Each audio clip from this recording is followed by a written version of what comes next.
Good afternoon. I'm Adam Ward, Director of Studies, and I'd like to welcome you all to the official launch of the latest in our series of Adelphi books, Afghanistan to 2015 and Beyond. Those of you who are members of the IISS should already have received your copy. Those of you who are not members can purchase the book today at the discounted price of £10 from our bookshop downstairs at reception. Those of you who are accredited members of the press can request a complimentary copy to take away and study, and hardback copies of the book are also available to all for purchase, again, downstairs at reception. This book is the result of an extended and detailed analytical effort by the in-house resident research staff of the IISS to get to grips with one of the most prominent and pressing international security challenges of the last 10 years and certainly of the next 10 as well. Our objective has been to reach verdicts and assessments concerning the medium-term prospects for Afghanistan in respect of its domestic political, economic, and military evolution, the form and the content of Afghanistan's relations with its immediate neighbors and its near neighbors, and the dimensions of US, NATO, Western policy towards an engagement of Afghanistan. Now, this entire analytical task seemed to us especially important once Western policy had reached the inflection point signaled by President Obama's December 2009 West Point speech announcing a time-limited search, and especially by the Kabul summit of July 2010 and the NATO Lisbon summit of November 2010, which formalized the so-called irreversible transition to Afghan responsibility for security by the end of 2014, and that, of course, opened the door to a process of Western retrenchment and disengagement. At issue now is the manner and the magnitude of the challenges that will afflict Afghanistan in the transition process and beyond, the scope of the challenges and the threats that may or may not emanate from Afghanistan, the coherence and the resilience that Afghan state and society can muster in dealing with problems, and whether Afghanistan's external relationships can be organized in a way that will aid it in its tasks. This last question is one to which our book draws particular attention. Gradual Western retrenchment will inevitably and inescapably mean that Afghanistan's neighbors and near neighbors will become the principal stakeholders in its long-term viability. Pursuing their various and often convoluted interests, they have the scope to exercise a benign or a subversive influence on Afghanistan's evolution.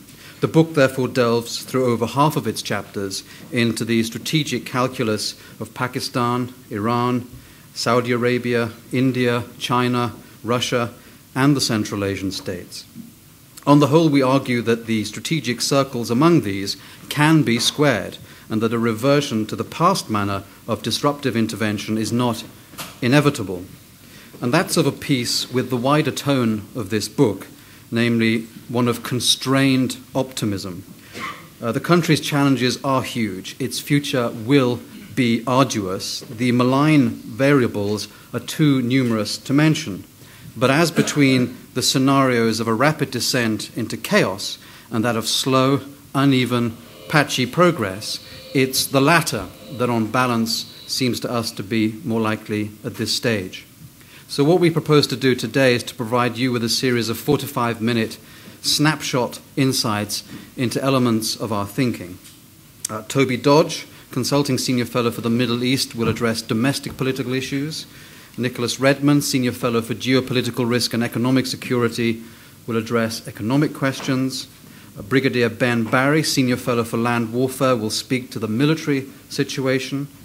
Nigel Inkster, Director for Transnational Threats and Political Risk, will evaluate questions concerning international and regional terrorism. Rahul Roy-Chaudhury, Senior Fellow for South Asia, will pick up one key element of the regional diplomatic picture, Pakistan and India.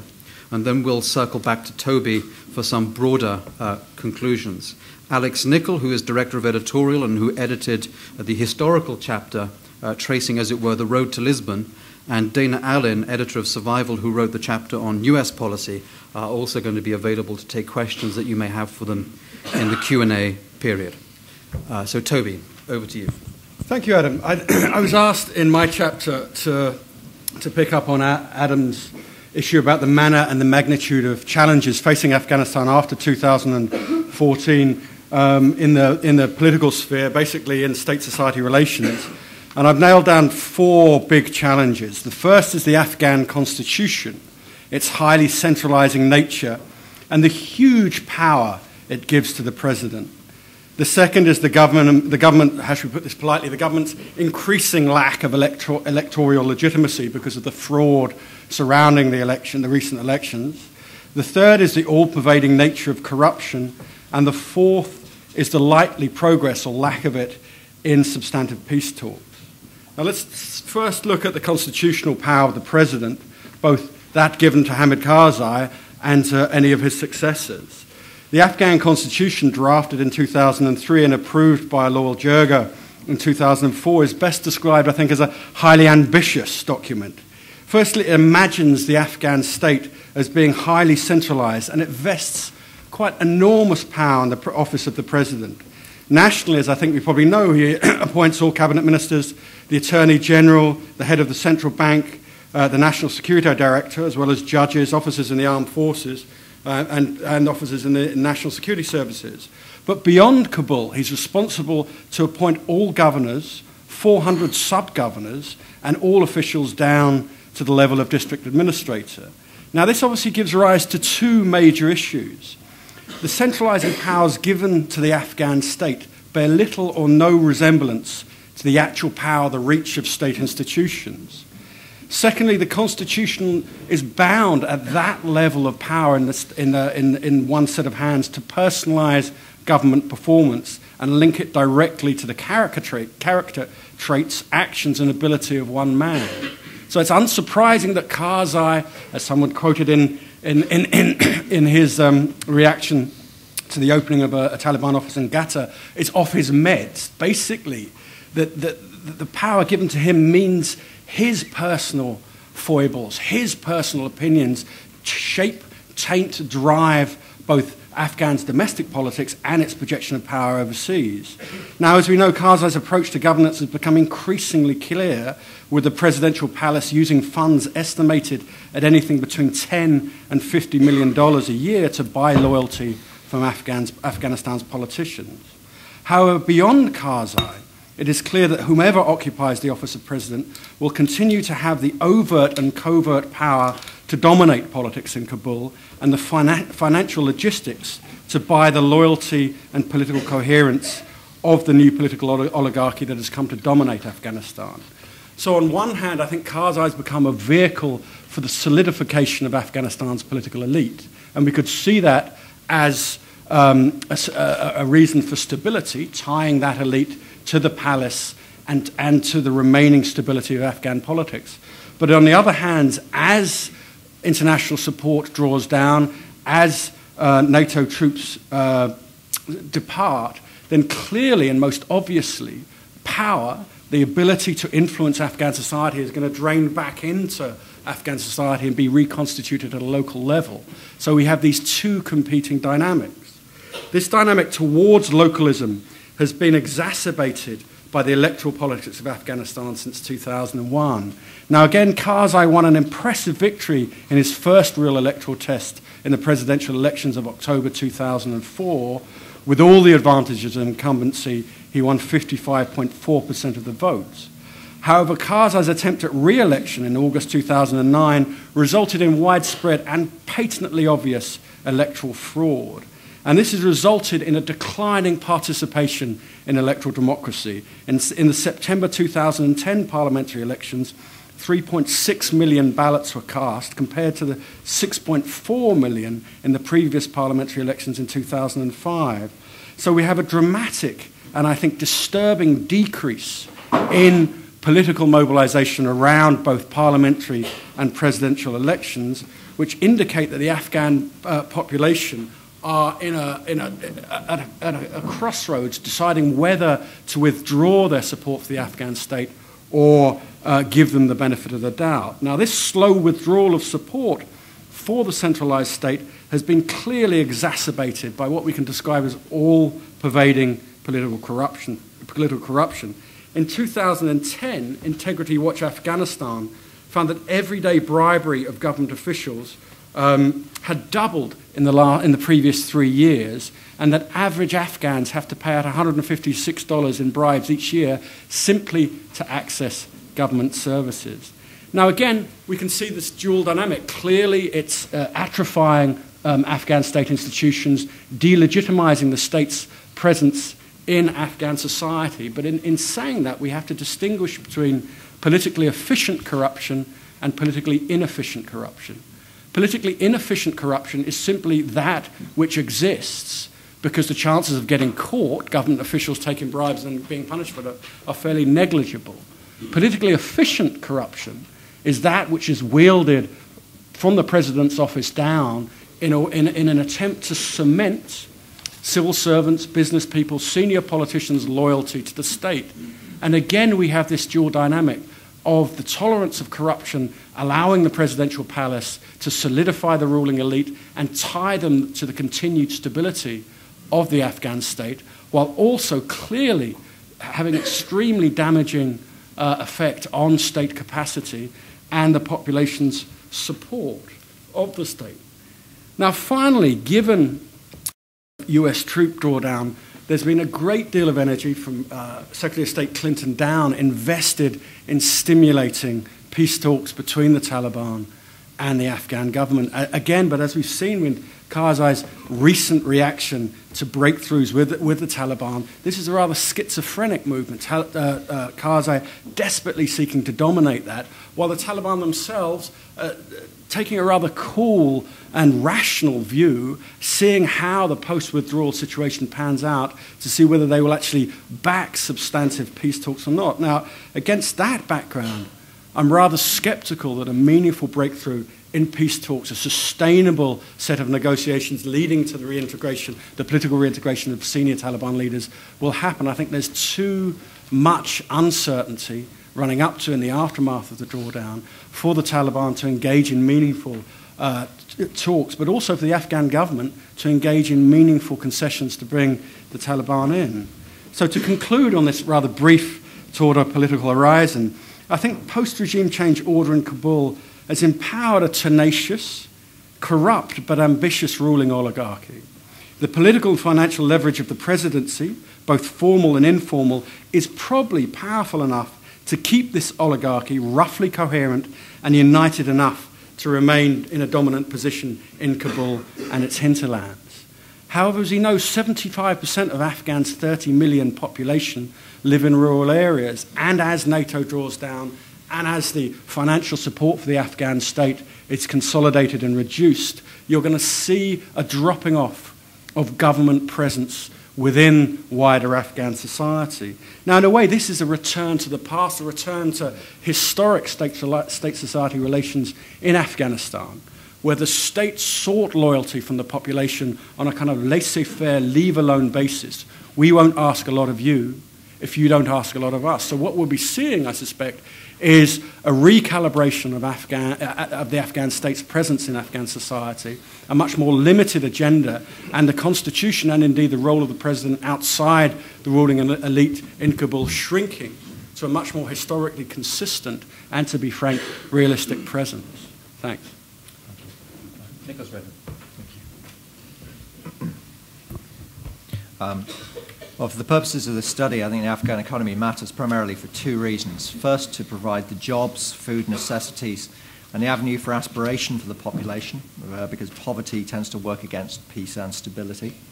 And second, to provide the budget revenue that the government needs to pay for its schools, hospitals, and the army, police, and the patronage system to which Toby just alluded. The legacy is not promising. 3 decades of war, albeit with 2 decades in which there was some development, firstly by the Soviets in the 80s and then and then by NATO in the decade we've just gone, have left Afghanistan with inadequate infrastructure in terms of roads, power supply, even things as basic as water, to mention nothing of railways, poor public health, a barely literate population with 28% literacy according to the latest UN data, an underdeveloped financial system, and a very poor business environment.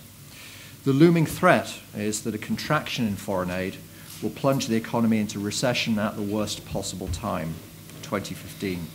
Foreign aid has indeed been a major factor behind Afghanistan's GDP growth over the last decade, at around 40% of the total. There are some estimates that come in about higher. You see some as high as 60%, and they tend to be accompanied by predictions of doom on the 1st of January 2015. I don't buy that, and if anybody would like to take it up with me in Q&A, I'd be very happy to do so. Part of the reason, I think, though, is that the economy is not, as a whole, is not hooked on foreign aid. And indeed, if you look at the GDP growth performance over the last decade, the main factor in determining whether the economy grew by 3% or 23% is the harvest. It's an agricultural economy, and the industry is mainly based off food processing. What happens with the rainfall, what happens with the harvest matters very much to the Afghan economy.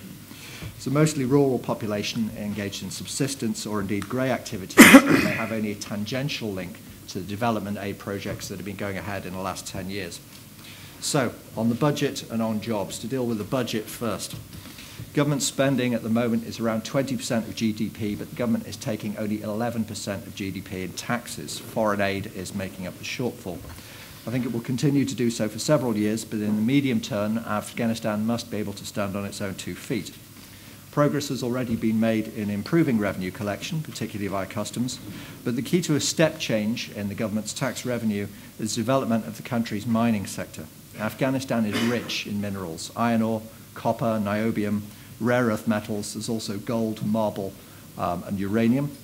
It's also close to China and India, where there's strong demand for many of its raw materials. So the medium-term hopes to 2015, the years immediately after that, are pinned on 2 huge projects, one copper project and one iron ore project. If both are developed as planned, and whether they are or not is on the line, several deadlines have already been missed, they could bring in over $1 billion in annual revenue each year by the end of this decade, and that would make a significant contribution to the government's finances. Evidently, there are risks in the strategy that the government has adopted. By focusing on just 2, it exposes itself to a disaster if one of these goes significantly off beam. If it had focused on a dozen, arguably it would have been in a better position, but the decision has been taken. Mines will generate the tax revenue, but they're not going to be a game changer for the labour market. And here the government's hopes are focused very squarely on boosting agriculture. On agriculture, I'm perhaps less optimistic than I am on the mines. The challenges are significant. There's very little irrigation in the country. Microfinance, seeds, know-how support for farmers is short in supply. There's an absence of roads, vehicles to get the harvest to markets, and when they get to markets, whether they can open them. Places like Mazar-i-Sharif, agricultural markets are closed unless you know the right people. And Afghan wheat, in any case, is not necessarily terribly price competitive against Pakistani wheat, so unless the trade regime changes, that was going to be a difficulty for Afghan farmers. Illicit agriculture, however, is another case entirely. Indeed, this is where most of Afghanistan's entrepreneurial energy and dynamism is located. I'm talking about opium. Opium industry has overcome many of the debilitating hurdles that face the rest of the Afghan economy in terms of infrastructure, finance, market access. It's posted huge increases in output in the last decade. It's increased value added by processing more opium into heroin in the country. It's diversified. Afghanistan is now also the world's biggest producer of cannabis. For the population, growing opium is more lucrative and a more certain source of revenue than growing wheat. There are no problems with market access because the crop is bought at the farm gate, and the traders that buy it at the farm gate come earlier in the year to provide small loans and seeds also. And because it is more labor intensive than wheat, it creates more employment in the rural economy. Put simply, opium has a bigger wealth multiplier effect in the rural economy than wheat does. And for I think a decade or more to come, it's going to be a very important factor in the rural Afghan economy. So to conclude, the key for Afghanistan is to have a good start after 2014. The early gains in the economic and political sphere, if achieved, could create a positive momentum. Reversals or delays will shrink the government's ability to provide services and security, and also to inspire confidence in the population. Foreign aid and budget support will be needed for a decade or more, but for all concerned, this will be a more palatable state of affairs if Afghanistan establishes a clear trajectory towards self-sufficiency in the first 2 or 3 years of full independence. Thank you. And now Ben Barry on the Afghan National Security Forces and the military picture. Much British commentary on the war is often focused on Helmand. We've taken a wider operational and military strategic perspective. There's clear evidence of significant security progress since December 2009, enabled by the US surge. This includes growth in capability and confidence of the Afghan army, which together with US and UK troops has cleared and held former Taliban strongholds in their traditional heartlands of Helmand and Kandahar provinces, and improved intelligence and special forces have caused significant attrition of insurgent leaders. And these gains have not been rolled back. ISAF and the Afghan forces are gaining an advantage over the Taliban in the south and southwest, as well as being broadly in control of the north and west. And the Afghan authorities have taken security leadership for 2 tranches of districts and provinces, including most of Kabul. But significant security challenges and risks remain. As Toby says, it's far from clear that there will be sufficient improvement in Afghan governance and reduction in corruption to neutralise the root causes of the insurgency, even in those areas that have been cleared and held.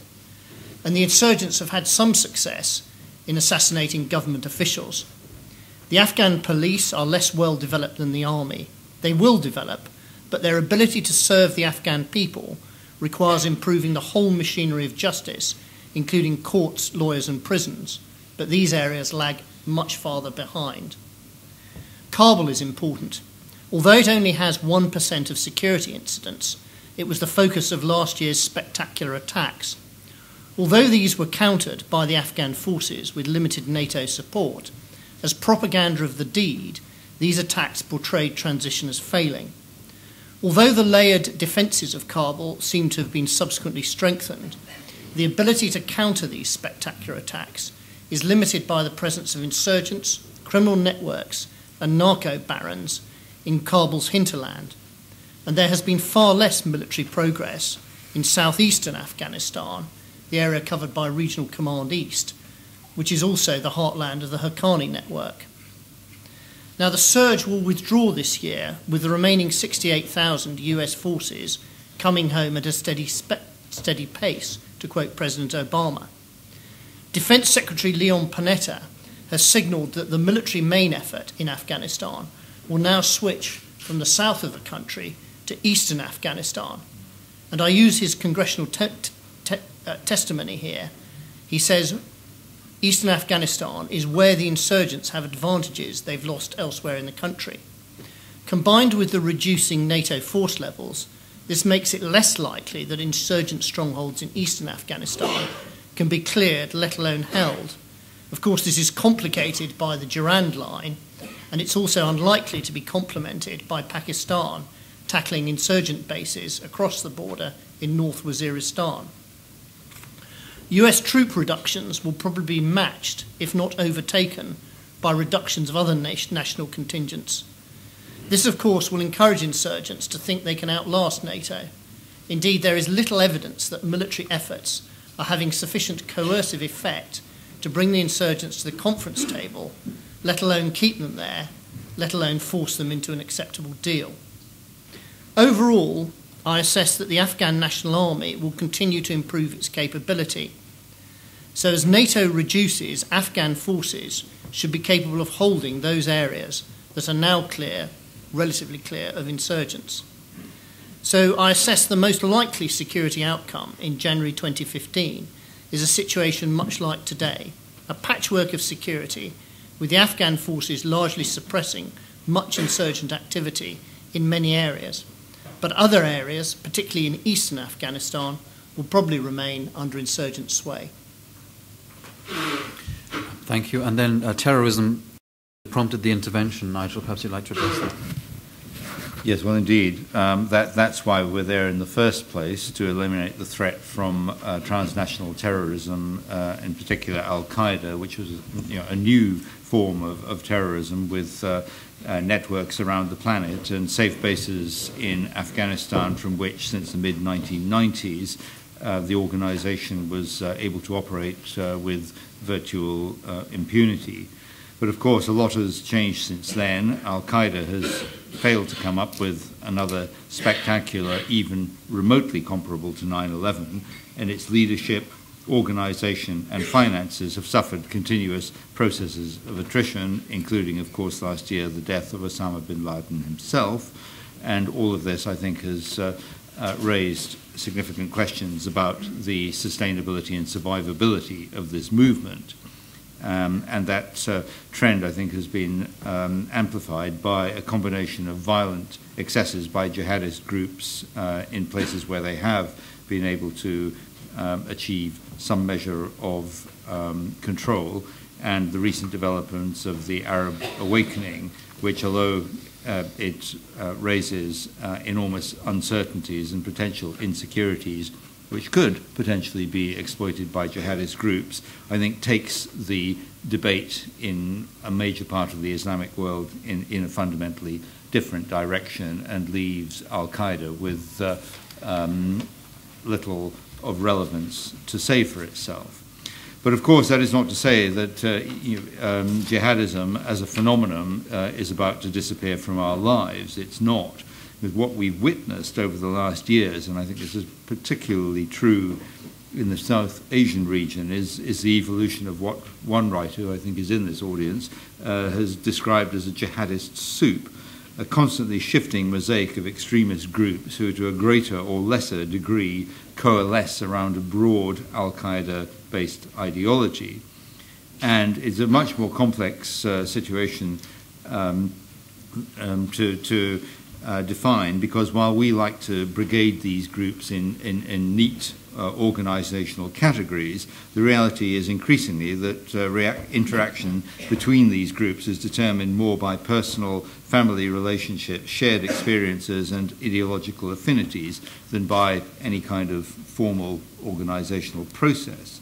And if we look at all the jihadist groups operating in Afghanistan and Pakistan, because I don't think we can really realistically separate the two, we see that they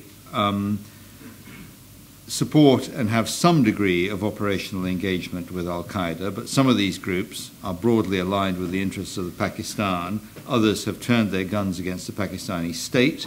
Some are prepared to support, enable, even contemplate undertaking transnational terrorist attacks. Others, while supporting such activities in principle, haven't themselves engaged in them and implement a purely local agenda. Some may be reconcilable within the context of a political negotiation over Afghanistan's future, not that that seems an imminent outcome, and others will not be. And all of this matters in terms of trying to assess what we will leave behind once the military drawdown has been effected. As Toby observed, the US strategy is now to encourage talks with the Taliban as part of the drawdown process, though I agree with him that it seems improbable that this will come to anything before the drawdown has taken effect. And the key questions around this are about Taliban sincerity, and also about the extent to which the Taliban, reintroduced into the Afghan political process, would be a Trojan horse for the reintroduction of Al-Qaeda and related groups. The conditions originally imposed on the Taliban for taking part in such talks have been eroded into desirable objectives. These include stopping civilian casualties, breaking off links with Al-Qaeda, accepting the Afghan Constitution. Now, so far, the Afghan Taliban has done none of these things, but if we look at Mullah Omar's last two Eid messages, I think we can see that there is some indications of a willingness to move in that direction. In 2010, Mullah Omar said, "We want to frame our foreign policy on the principle that we will not harm others, nor allow others to harm us." And in last year's Eid message, he referred to an Afghan government in which all ethnicities would participate, and also talked about the need to avoid civilian casualties. Though one should say this is not the first time that they have talked in those terms.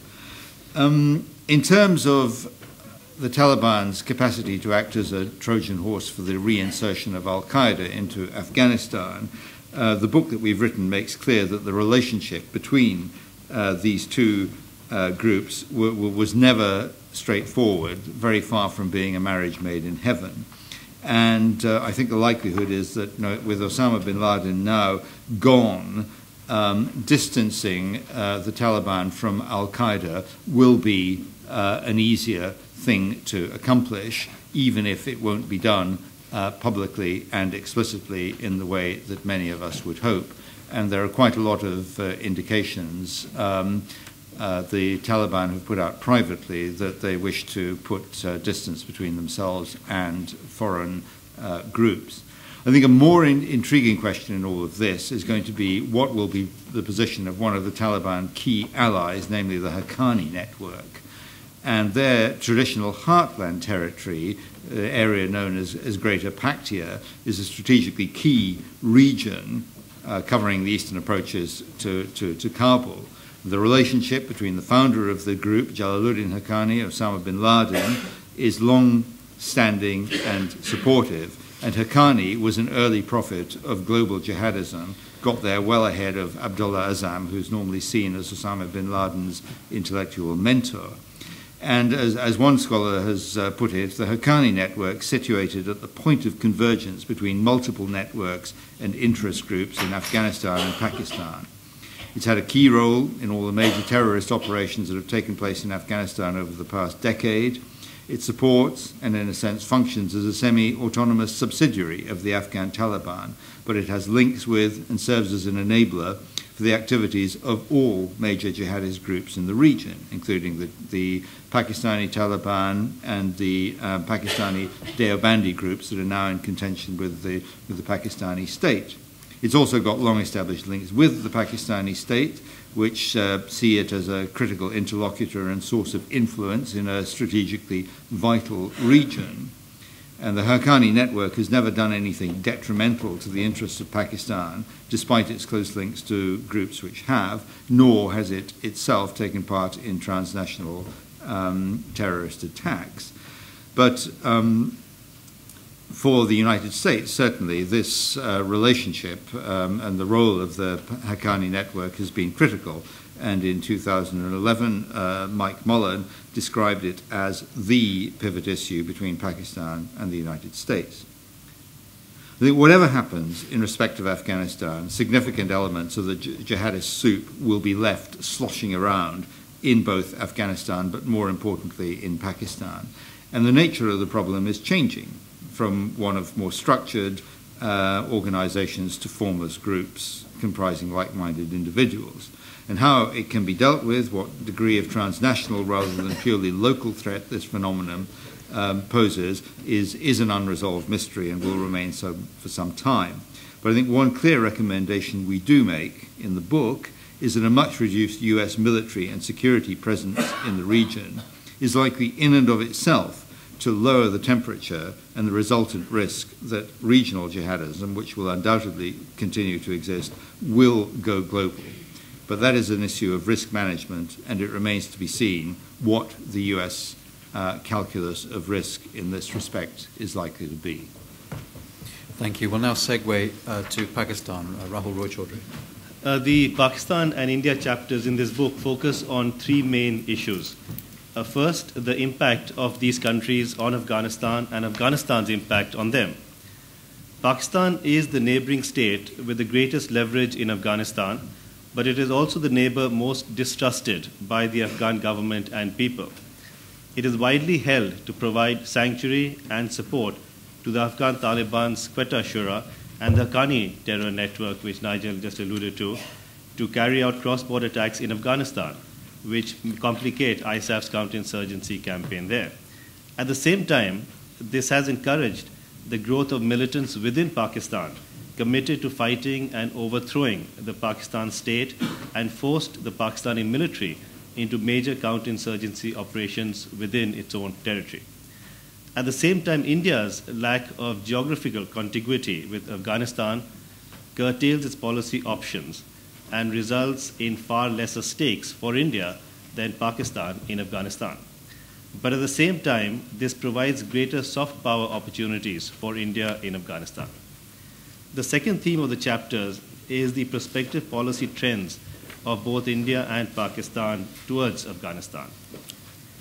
For Pakistan, the planned withdrawal of ISAF combat forces from Afghanistan provide opportunities for shaping any future peace process or future Afghan government, while ensuring that arch adversary India's presence and influence in Afghanistan is reduced.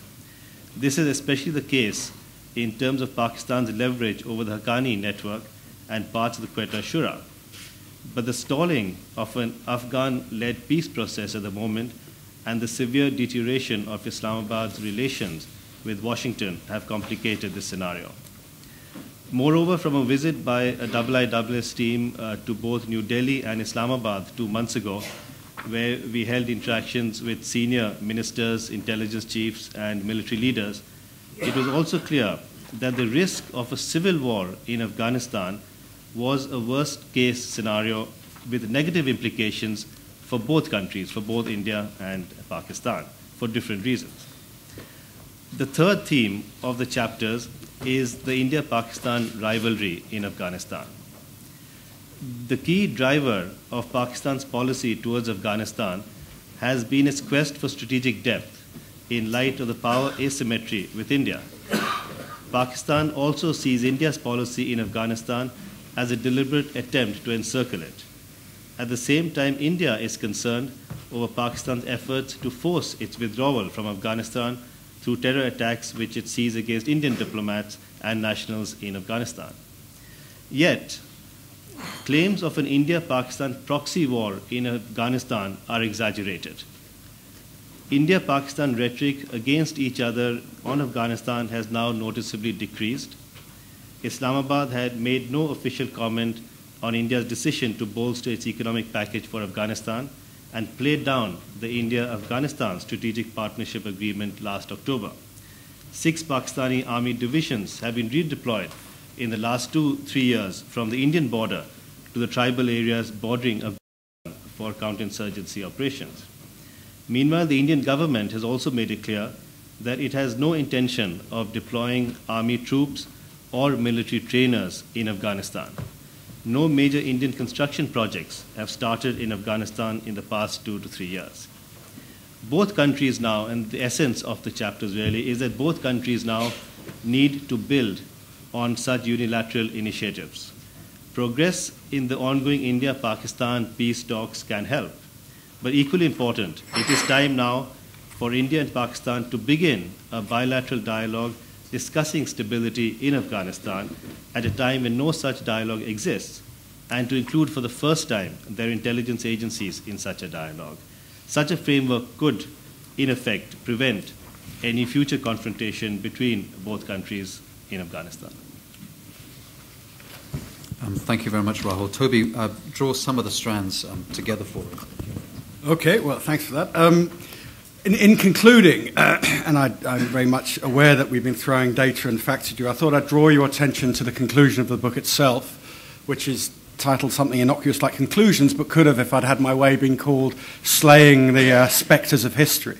Now, from the end of 2014, the US and its allies will have been fighting in Afghanistan for 13 years. After they draw down, clearly it's the government established by Western powers and then built up by Karzai that will face the battle of avoiding collapsing in a similar way to the government run by Najibullah that obviously collapsed 3 years after the Soviets pulled out.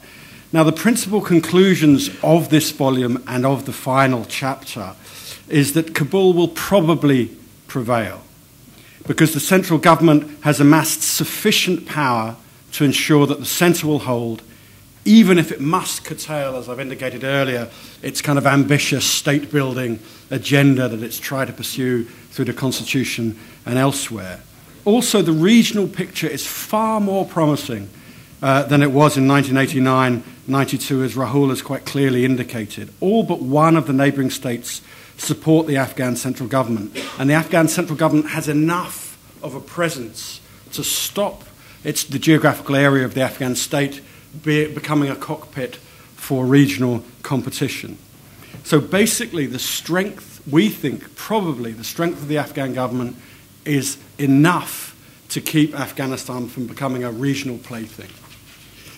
Now, the outlook, again, compared to the Najibullah regime, the Afghan state can confidently expect to retain Western military assistance for many years after 2015, as well as financial aid to support its economy and help to pay the wages of the large security force.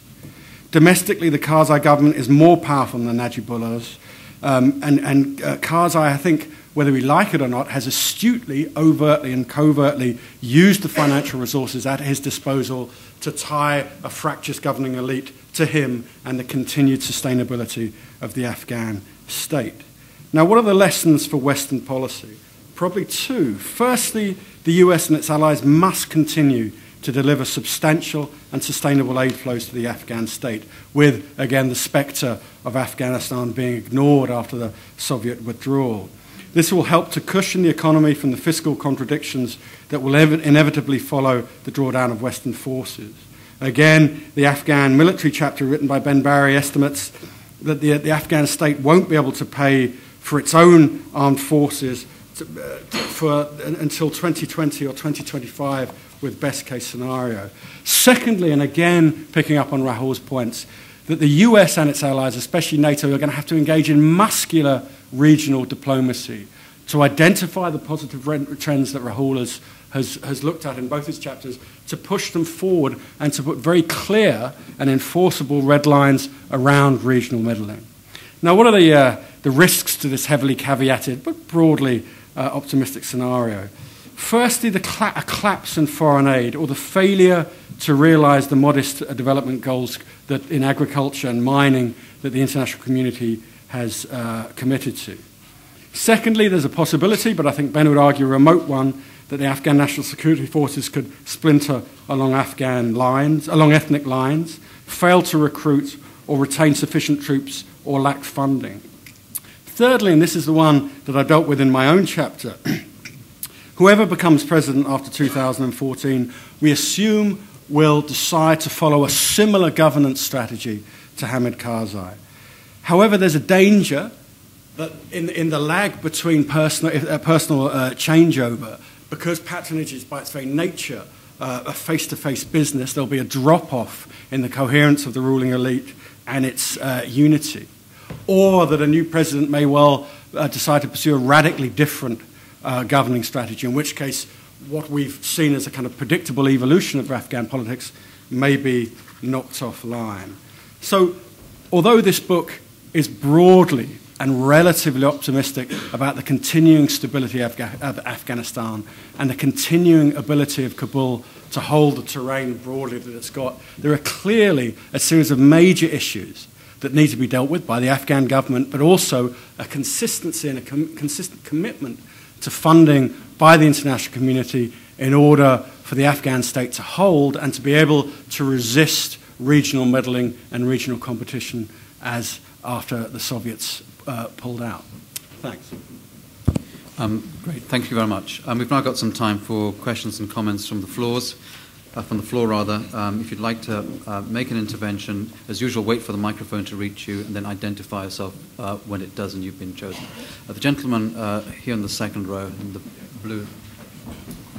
My name is Hubertus Hoffmann, and I have been a member since 32 years of IISS. It's one of the best analysis. Thank you so much for all your work you have done in the past.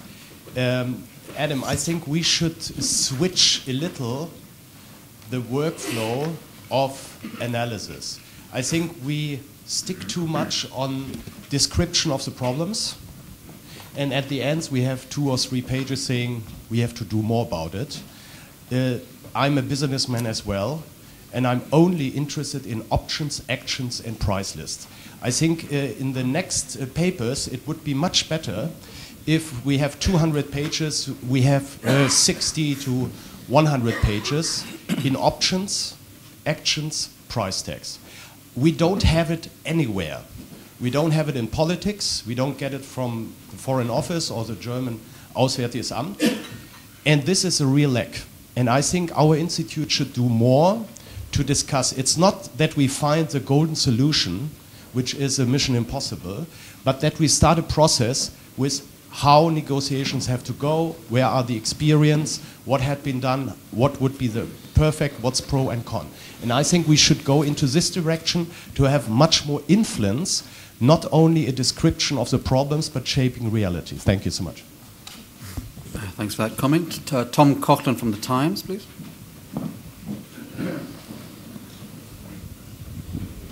Thank you very much. Members of the panel, I wanted to ask, at the moment in Afghanistan there appears to be, sorry, not in Afghanistan so much as in Qatar, a channel opening up between the US and the Taliban, which is causing great concern in Kabul to the Afghan government. Quite clearly they feel they're being excluded and that there's a unilateral channel there. The Afghan government seem to believe that possibly this has more to do with US domestic politics than their own regional concerns. What are your thoughts on that and on specifically the Qatar Taliban office and the negotiations there? Nigel, do you want to have the first crack at that? That's right. I was wondering whether this would come in my direction. I mean, I think that, as David Ignatius observes in today's Washington Post, most wars tend to end this way ultimately, that there has to be some kind of political negotiation, some political settlement. I think it is true that Afghanistan views these developments with a certain amount of concern, and we saw a couple of months ago that the Afghan government actually withdrew its ambassador from Qatar in protest at the progress that was being made, apparently without sufficient consultation. But Afghanistan has come round, and it's always been the case that the Afghan government has had a commitment to reconciliation and reintegration. And I think Toby made the point very well when he said that there is, as with quite a lot else, a somewhat schizophrenic approach towards this. I think we also need to bear in mind that Pakistan views these developments with a certain amount of reservation, though I don't see how the progress that has been made thus far could have happened had not there been some degree of at least tacit Pakistani complicity in all of this. So I think it represents a necessary start. If you're going to deal with the Taliban, then they need to be somewhere. Qatar, I think, is a good choice because the Qataris themselves have shown an increasing appetite for vigorous regional diplomacy. And at the same time, Qatar is somewhat more neutral in this respect than other potential venues, which might have been Saudi Arabia or Turkey. So I think it's a good choice of venue, and I think it's a process that does need to start. It's going to be very uncertain. I suspect there'll be a lot more on-off elements to it, and I don't see how it's going to be easy to reconcile the dynamic of a political process with the imperatives of the drawdown. Toby.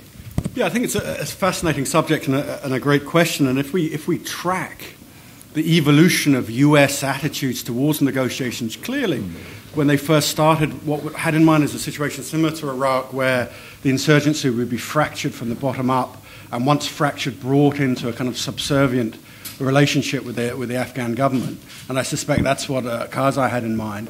And then, driven by the State Department, as far as I understand it, possibly with the CIA, they've come full circle to a kind of full court engagement with the Taliban, and in doing so clearly have somewhat outpaced the Afghan government, but with withdrawal, so the timetable locked in. Clearly it's going to be the Afghan government that will have to seal the deal. And I think the Qatar office is simply the US pushing an arena and giving the Taliban a platform from which the Afghans are going to pick up on. So I can see why Karzai with his schizophrenia or his desire to justified paranoia, but his also desire to monopolize the process. But in the end, his successor or the Afghan government will have to pick up the process. So ultimately, it will be an indigenous dialogue between those two forces, with both Pakistan and the United States having minimum input.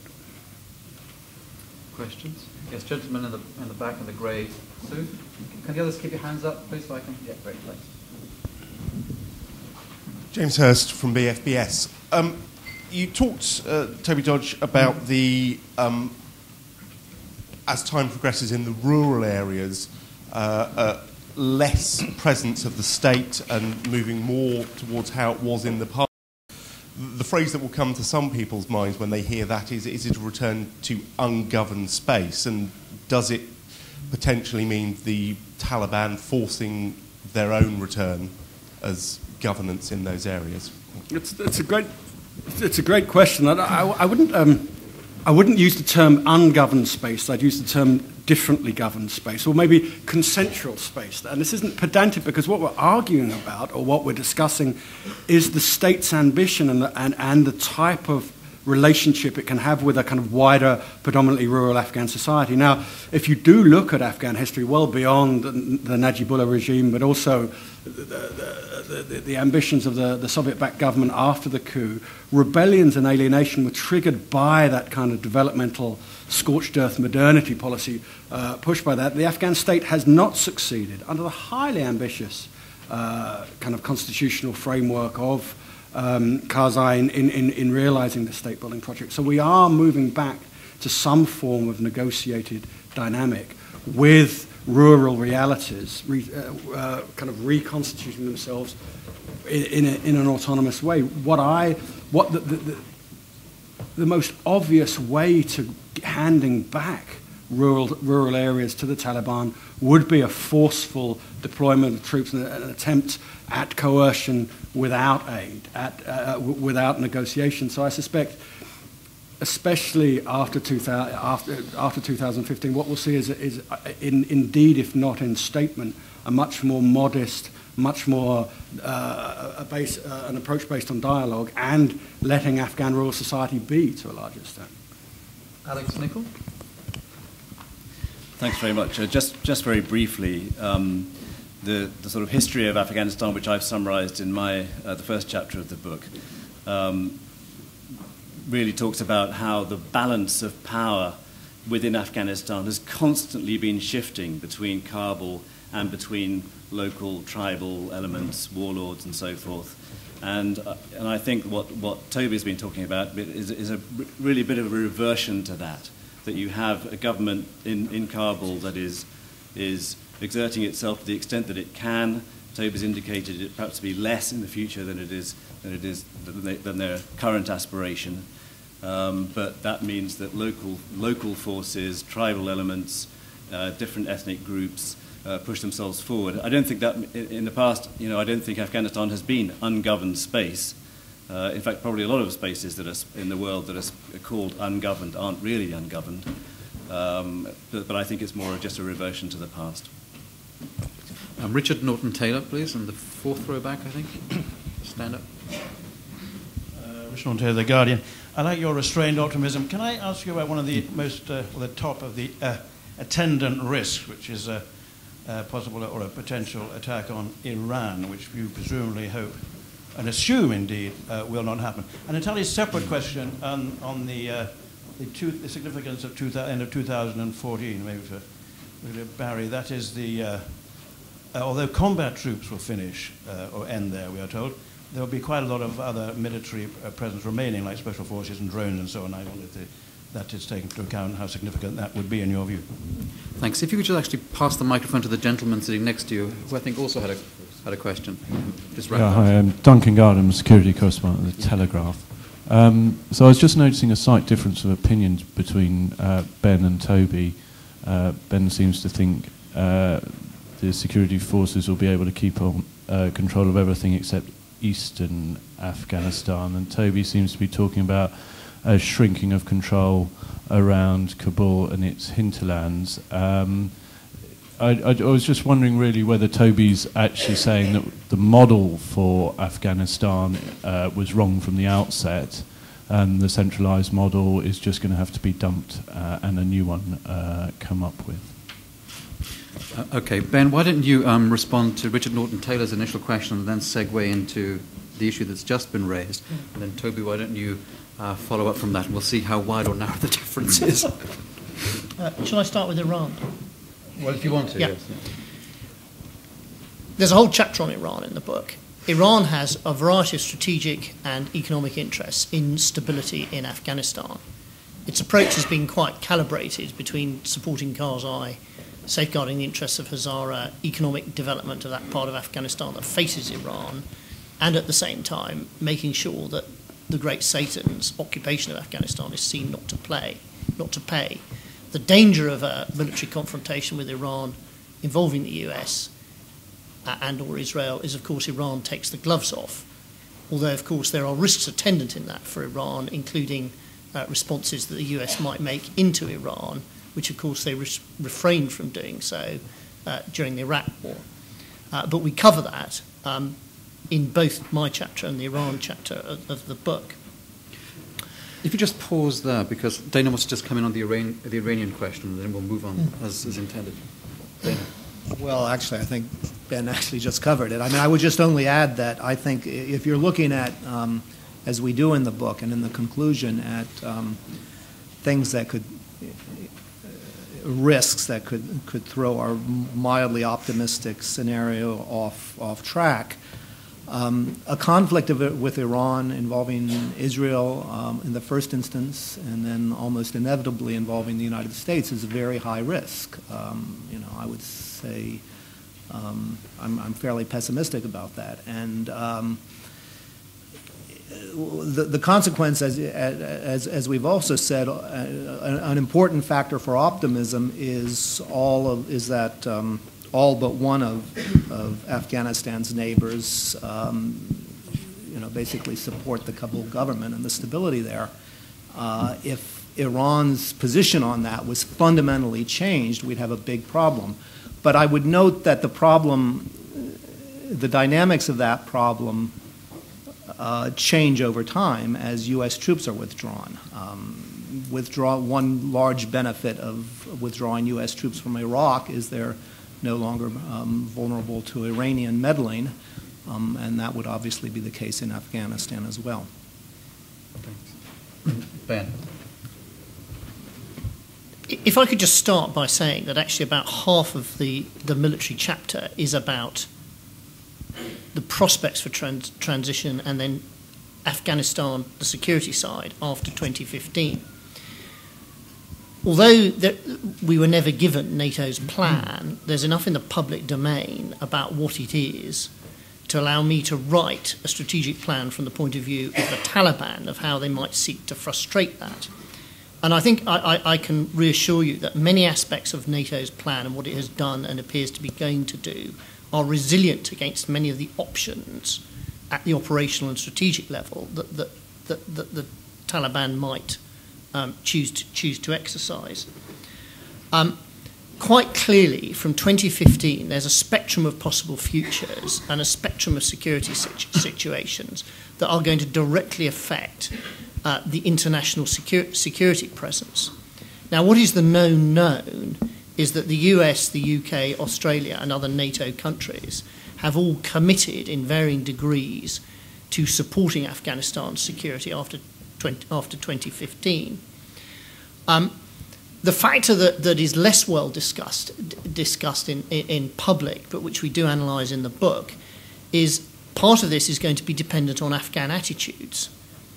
If by 2015 the Afghans are actually fed up with NATO's presence, fed up with civilian casualties, and fed up also with perceived infringements on their sovereignty, and this fed-upness is something that Karzai has often given vent to, they may well take an approach that we've seen taken in Iraq of insisting on a very dirigé status of forces agreement, which in the case of the Iraq, the US and NATO have found it impossible to sign.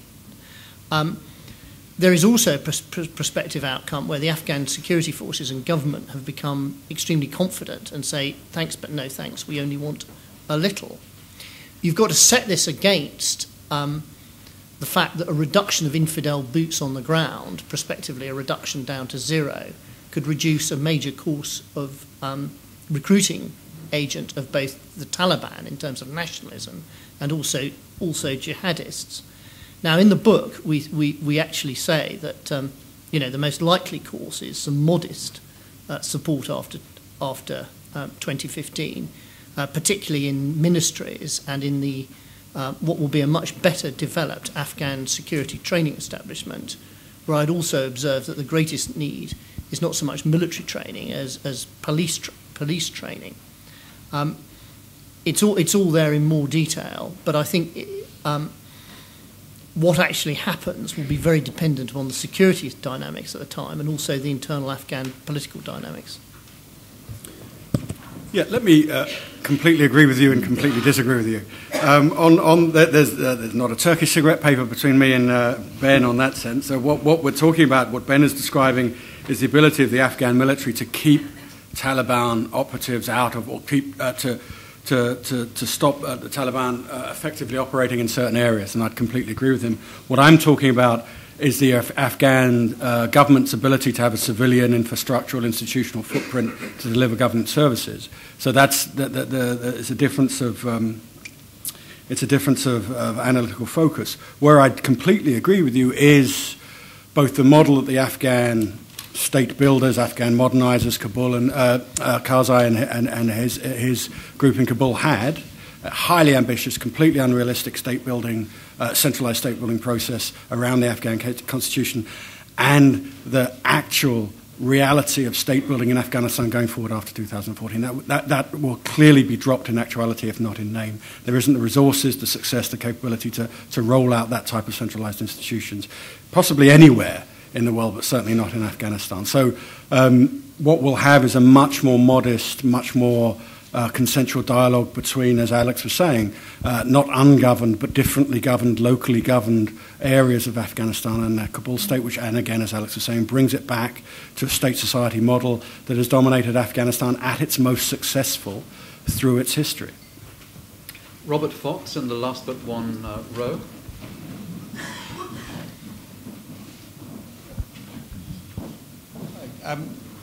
I was very interested in Ben Barry talking about attitudes. What is your assessment of attitudes to a settlement with the Taliban? I'm sorry, both in your book and your discussion today, I have no clue as to what a settlement with the Taliban will look like. Yes, I know the Washington Post can say all wars end like this. I think you're having a great deal of difficulty with your analogy with the Najibullah regime, which I knew. In that time, the Mujahideen and people who served that regime depict the Mujahideen as a genuine national insurgency. In no way, whatever the romantics may say, can you depict the Taliban as a national insurgency. And that is why I think your gloomy scenario towards ethnic division, when you see units, as I have visited units of the ANSF, including effective ones from the Afghan local police, in the north, in places like Faryab, remote provinces, they're fighting for themselves. There's very little state control. So you've got a problem of consensus there. And I think it's going to be, whatever happens in the Gulf, in the meetings there, I think they're going to find it very difficult to draw up a settlement that they can truly deliver. One final kicker, because it just walks on stage very late in your book, is China. I spent more than 3 months in 3 visits to Afghanistan last year. And I must say, the presence of China, Chinese rapaciousness, acquisition, not just the Meisanak copper mine, which I would say is on track, and they will have blown the monastery to bits by the middle of this year and be getting the stuff out. But China is very definitely moving, as we have seen with the new oil agreement, and I think that they are interested in things all that you've outlined, like REE. And I think if we're going to do a rows of neighbour neighbouring states, I think it really is going to have a very big dog in this fight, certainly by 2015. Thank you. Toby, come in on the settlement question. Nigel, you might want to take some of that up as well, but certainly respond on the question of China. Yeah, Robert, as you know, there's a whole chapter on China, and I'll leave Nigel to deal with that. I don't think we disagree. I think I said in the chapter and in my own introductory remarks here that I'm having difficulty envisaging a settlement because I don't think it will happen. And the difficulty we have in envisaging the settlement is certainly what used to be called the Northern Alliance, a major section of the coalition that governs Afghanistan is adamantly against it because of their experiences. So I can't imagine a sustainable settlement that brings the Taliban in. And I think those people with greater imaginations than me imagined a settlement that broke up the Taliban or the coherence of the Taliban and brought sections of it in. Now, and that may still be, I claim no insight into that, that may still be the ultimate goal, to deconstruct or decohere the Taliban's leadership to bring them in. Now, that said, negotiations do take on a dynamic, and I think that the opening of the office is an extremely sensible thing, and enforcing the Taliban into negotiations, into saying, right, what are your demands on the table, and let's discuss them. I think that in itself is a justifiable goal. But if we're talking about a sustainable negotiated settlement that brings large sections of the Taliban into important power-wielding ministries, no, I completely agree with you. I can't envision that either, and I don't find many people in Kabul that can do the same. Nigel. No, I think I have little to add to that. There will be elements of the Taliban that are interested in reconciling and looking for some way in which they can have a share of power, particularly in the areas that they're concerned about, the Pashtun South, but nationally as well. But there will be many that will not be so easily reconciled and will have to be dealt with differently. When it comes to China, yes, I entirely agree with you that China is now sitting poised and waiting to exploit the economic potential of Afghanistan for its own purposes. There is a four-character Chinese phrase, xiu shu pangguan, more or less translates sitting on your hands, which I think pretty accurately describes China's attitude towards the whole security dynamic in Afghanistan up until this point. China has been willing to do nothing meaningful to contribute to a security solution in Afghanistan, which would actually include one of its desiderata, which is a removal of US forces and US bases from the region. But we calculate in our analysis that China can afford to exercise strategic patience here. If Chinese companies cannot exploit Afghan resources, no other countries are likely to be able to do so. And when a security situation exists that does enable these resources to be exploited, then we can be pretty confident that China will be first in the queue. Thank you. Lady here in the middle, this way. Thanks. My name is Nigin Shirag. I'm from BBC Persian. I'm not going to talk about is the peace talk going to be successful or not. My question is, Taliban, a step forward and they're going to sit on a table with US.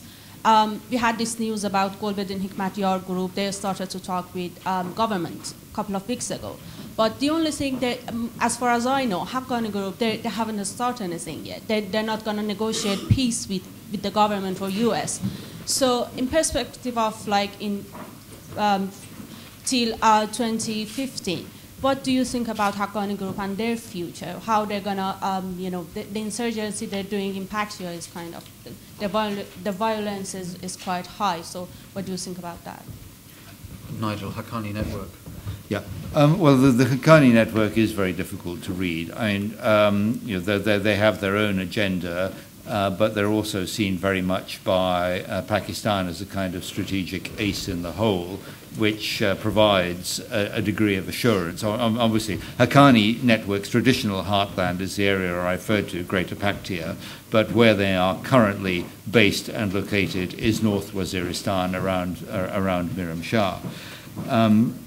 Now, up until now, the Haqqani Network has done nothing directly detrimental to the interests of the Pakistani state and shows no current inclination to do so. What do Haqqanis want? I mean, that's a very difficult thing to judge, not least because there's a transition taking place. The father, Jalaluddin Haqqani, who set up this organization and who was a minister in the first Taliban government, is clearly in declining health, and it is his son, Siraj Uddin, who is now the primary interlocutor of whoever is talking to this group.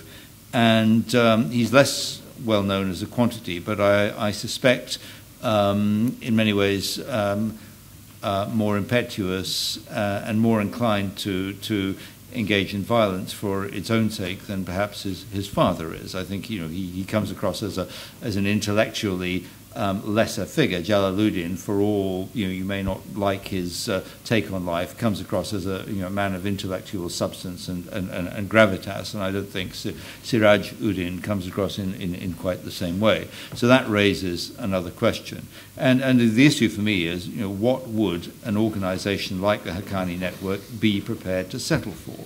What would they want?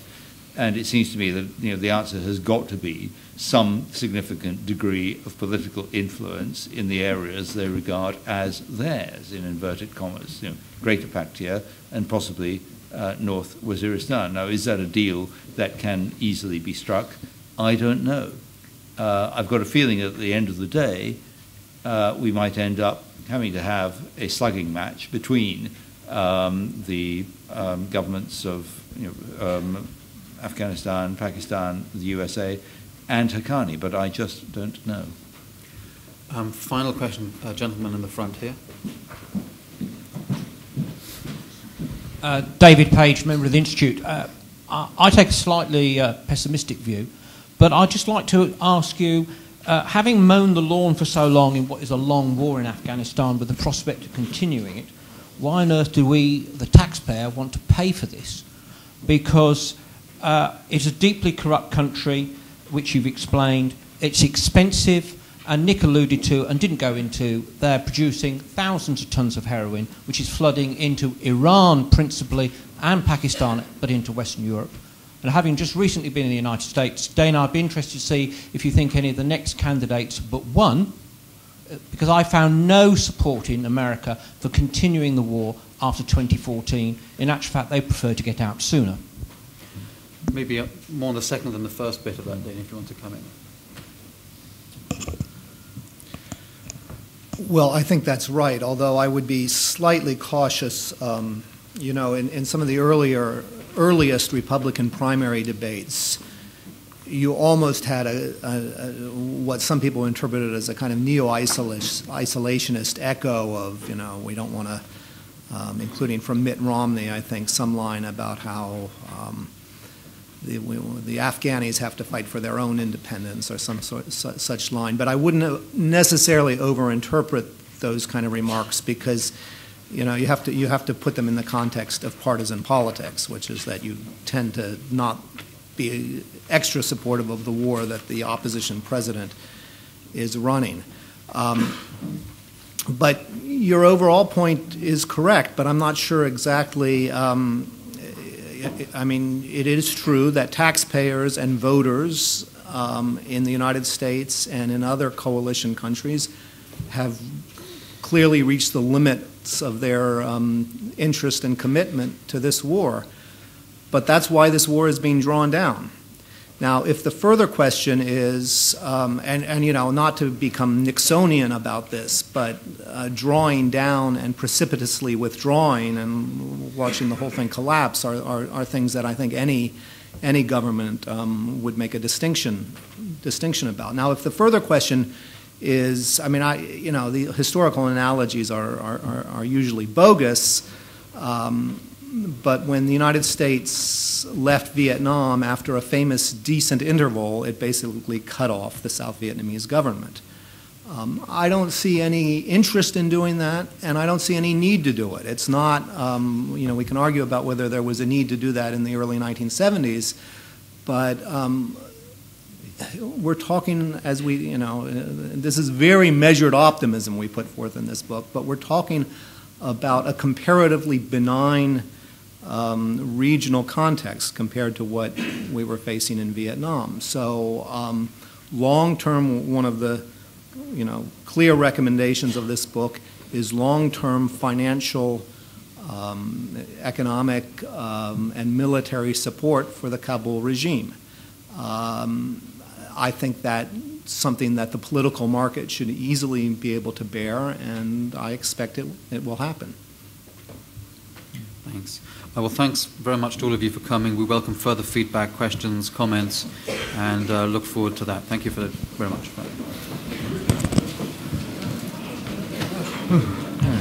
Sure.